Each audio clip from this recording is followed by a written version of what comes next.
Խորհրդային միության հետ կապված երևի ամենատպավորված բանն է նա, որ երբ որ ես էի փոքր ու պապս ինձ պատմում էր Սովետի մասին, երկիր, որտեղ իրենք էին ապրում, հսկայական երկիր,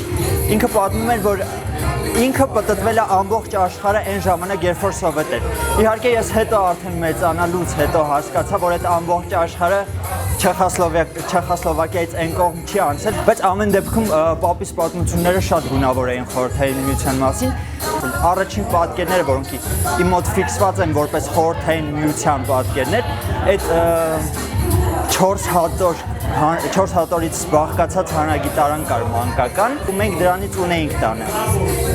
Ես դրանով ինչ-որ քարտեզներ էի ուսումնասիրում, ինչ-որ բաներ էի նայում ու որպես Խորհրդային միության պատկեր իմ համար այդ հանրագիտարանում նկարված մայիսի 1-ի շքերթից ինչ-որ պատկեր էր։ Ու էդ էլ արդեն տարիքի հետ ոնց որ պապիս պատմած ամբողջ աշխարհը պատտվելու պատմությունը, այդ պատկերն էլ փոխվեց, իմ համար Խորհրդային միությունը դառավ այդ նույն Չեխոսլովակիայում ուսանողները դուրս էին եկել կոմունիզմի դեմ ու բողոքում էին խորհրդային կարգերի փլուզման դեմ։ Իմ համար Խորհրդային միության պատկերը դարձավ այդ, այսինքն բռնություն գործադրող, ճնշում գործադրող, ազատ խոսքի իրավունք, ազատ խոսքը ճնշող երկրի պատկեր, այսինքն այն մանկության գունավոր պատկերները, որոնք ինձ տվել էին, որոնց մասին ինձ պատմել էր պապս արդեն ինքնուրույն վերլուծելու ժամանակ բոլորովին այլ դարձան։ Տարիքով մեծ մարդկանց հետ ես խոսում Խորհրդային միության մասին, բոլորն ասում են, որ Խորհրդային միությունում շատ լավ էր, բոլորը շատ երջանիկ էին։ Բայց այդ պատմություններից անմիջապես հետո գալիս է մեկ այլ պատմություն, թե իրենք ոնց էին գումար աշխատում։ Խոսքը իրանց հիմնական աշխատանքի մասին չի, այսինքն իրենք կարող էին ռայկոմում գրագիր կամ ինչ-որ մեկ այլ աշխատանքով զբաղվել, բայց իրանց հիմնական եկամուտներն ըստ իրենց պատմությունների գոյացել են ինչ-որ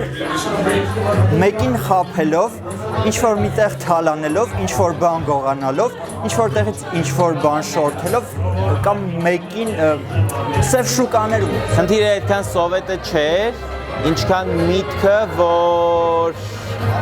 այն ինչ որ մենք տեսել ենք 90-ականների, 80-ականների Երևանում, ու այսօր շատ հեռու է մեզանից, փորձենք հետ բերել։ Իսկ դա մի շրջան էր, որտեղ որ մարդիկ ապրում էին, մտածում էին, ստեղծագործում էին, ու շատ կարևոր կար ֆակտոր գոյաբանության, ինչի հիմքում որ այս ամեն ինչը կառուցվեց։ Խորհրդային միության սենյակներն իմ պատկերացումով տեղեր, որտեղ կար քիչ կահույք, շատ գրքեր ու բաց տարածք։